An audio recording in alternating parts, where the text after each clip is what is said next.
Chad Ochocinco, Mr. Milk Dud himself, who had to get read for absolute filth by his daughter after making a clown of himself. And I know you may be saying, well, Storm, how did he make a clown on himself over there with him and Shannon Sharpe? Over there on that damn podcast that they got, because everybody's trying to do a damn podcast now.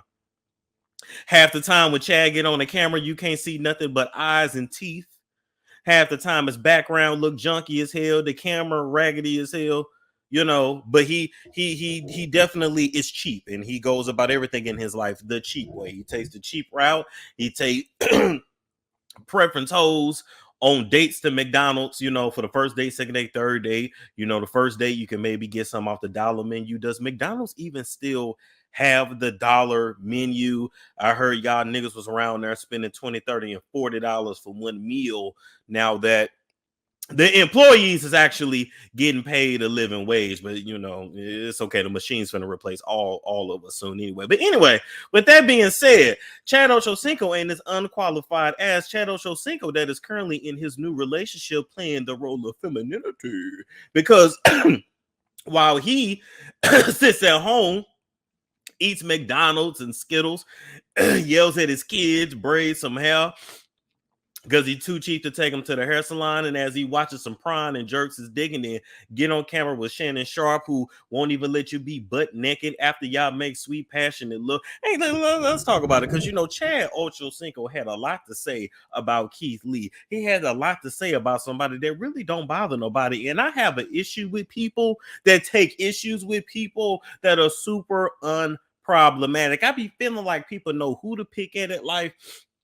and who not to, because everything Chad did was absolutely just irrefutable. We're gonna get to it, all right? But speaking of unqualified, right? Because Chad felt like Keith Lee was unqualified to speak on food, and who died and made him king. And I'm sitting here trying to figure out who died and made any of you niggas podcasters. Now, I will give Shannon Sharpe a little bit of a pass, because at least he, and that thick ass tongue, that fucking whack ass soul patch that he got that he need to get rid of, and that old man ass haircut that he got in them clothes is 2 sizes too small. At least he was over there with the white man for many years getting proper training. Now, in all them years that Shannon Sharpe was over there spitting and stuttering all over, what was that white man's name? What was that white man's name? That Shannon Sharpe used to be over there with spitting all over the table. Seeing that spit all over the table. Shannon Sharpe still ain't got no speech therapy. But everybody in his family a house, got 30,000 bathrooms because he won't even shit in front of a woman that was just all up in him. Skip. Shannon Sharpe and that thick ass tongue at least got some training for Skip after all the years. No wonder Skip was getting tired of you, Shannon.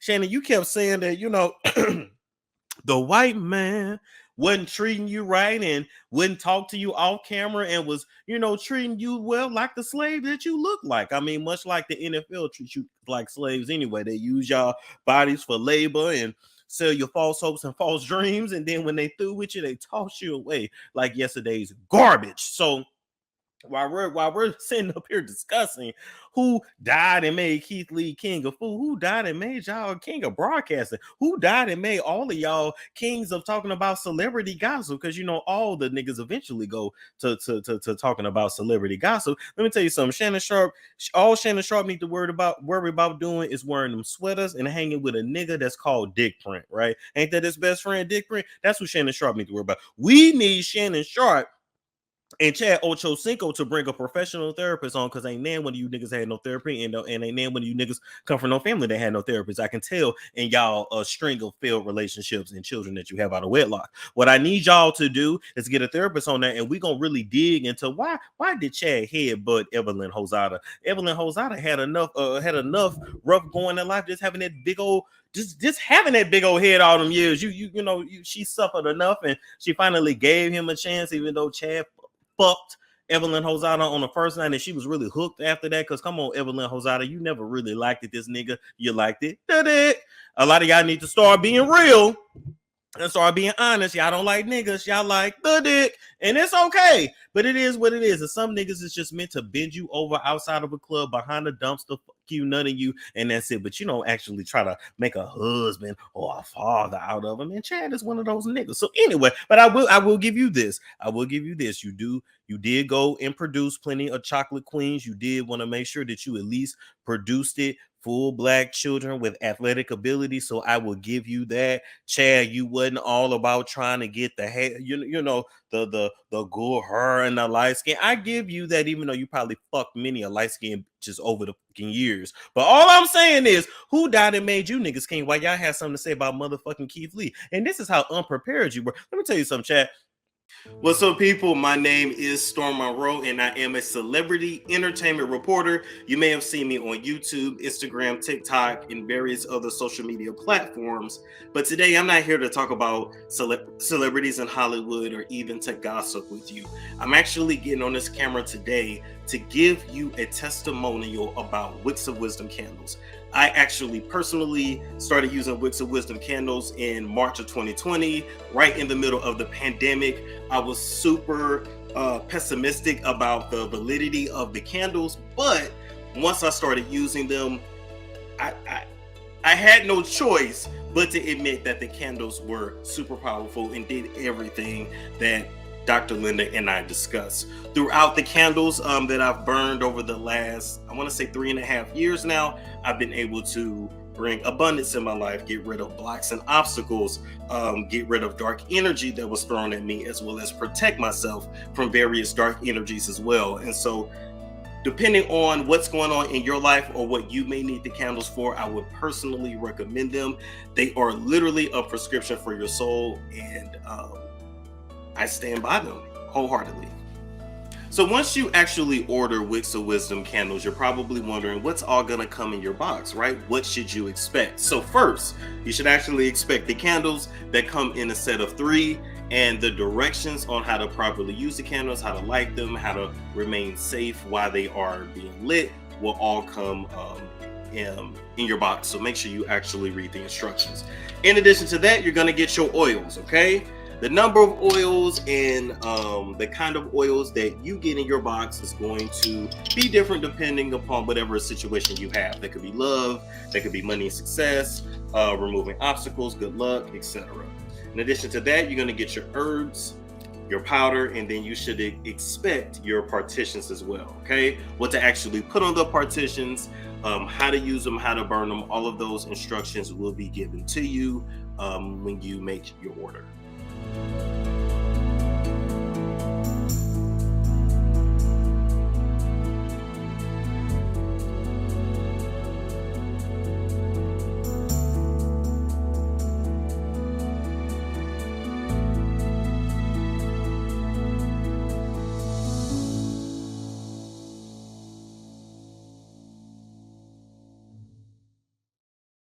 See, I knew you woke up and you crawled out your mama's pussy and you was able to run and throw a football. And because of the fact that you have the genetic ability to run down a field like a slave ass nigga and throw a motherfucking football, you probably never really had to prepare for work. But then you got on the camera and felt like you was going to speak on Keith Lee and say he was down in black businesses without you even knowing what in the fuck you was talking about. And it took one of your kids who you on her jokingly going to say that you ain't going to give her no Christmas present. Nigga, we know you don't give none of them motherfucking kids no motherfucking Christmas presents. You're cheap as fuck. You don't wear real jewelry. You still get your piercings at Claire's. At least go to the damn tattoo shop, nigga. Shit, risking hepatitis and shit just to save a buck, nigga.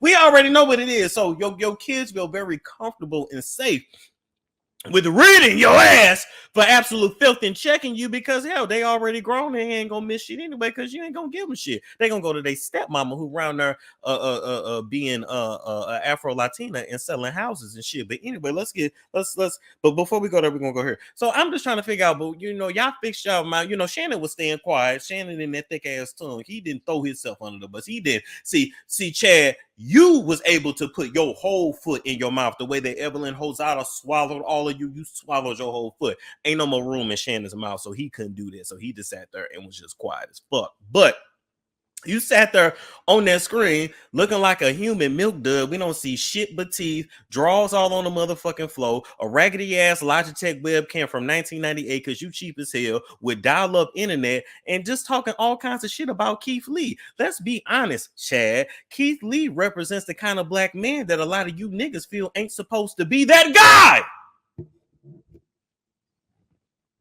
Let's really talk about it. The reason why a lot of you niggas feel comfortable disrespecting Keith Lee and talking shit about him is because he's the father that a lot of y'all never had. He's married. Did your pappy marry your motherfucking mama? We not getting monetization on this, so I probably shouldn't have got a haircut. Y'all know I clown every time I go get a lining. Did your pappy marry your motherfucking mammy?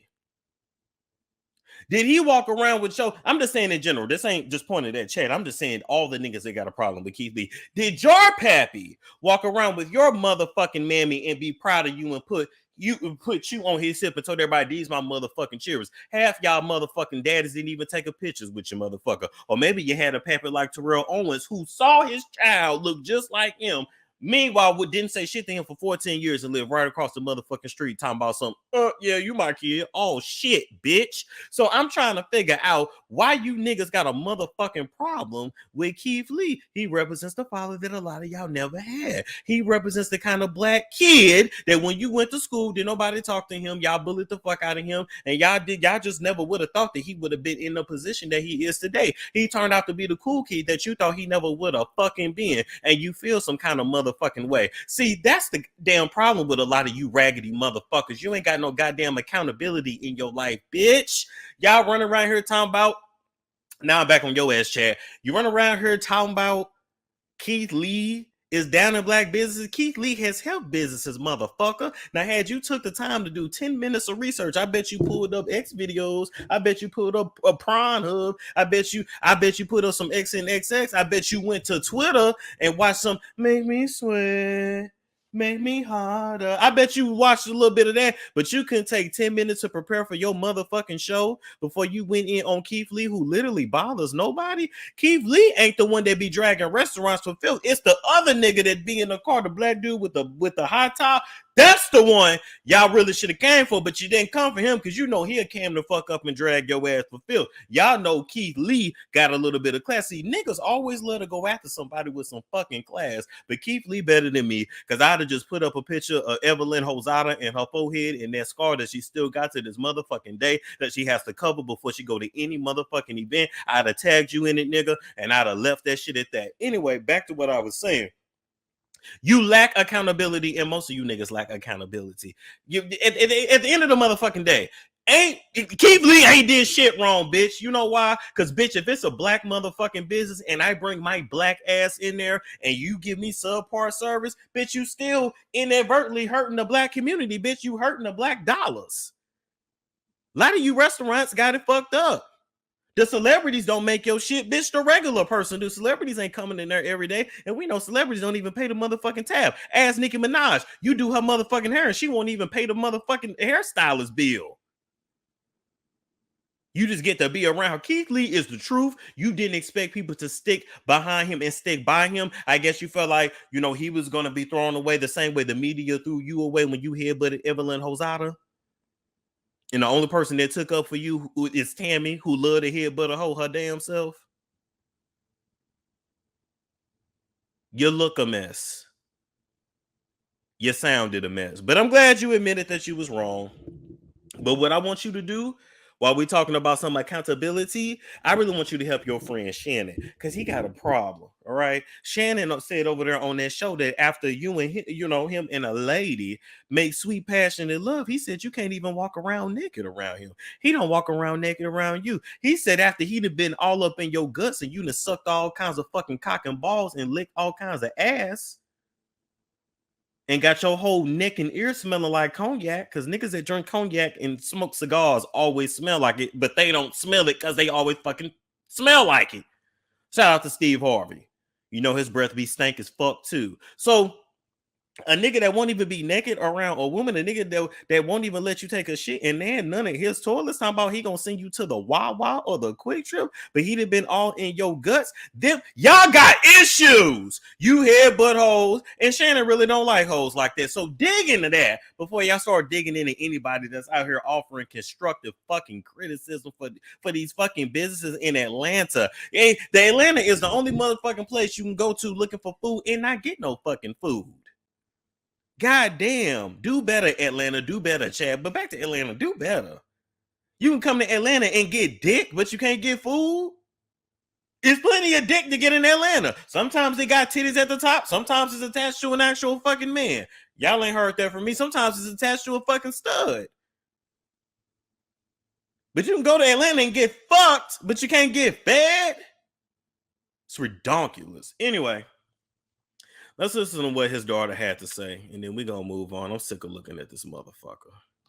He ate you up, I ain't gonna lie. Yeah, hey, that was a good one. He ate me up buffet style.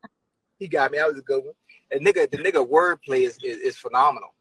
He's super calm. Yeah, super calm. But you know he crazy. Anybody talk like that and be nice and calm? Yeah, he crazy. Yeah, he crazy. He crazy. Oh, that was a nice. Hey, listen, that was a nice little read though. That was a nice little read. Yeah, that was a nice little read. I appreciate that.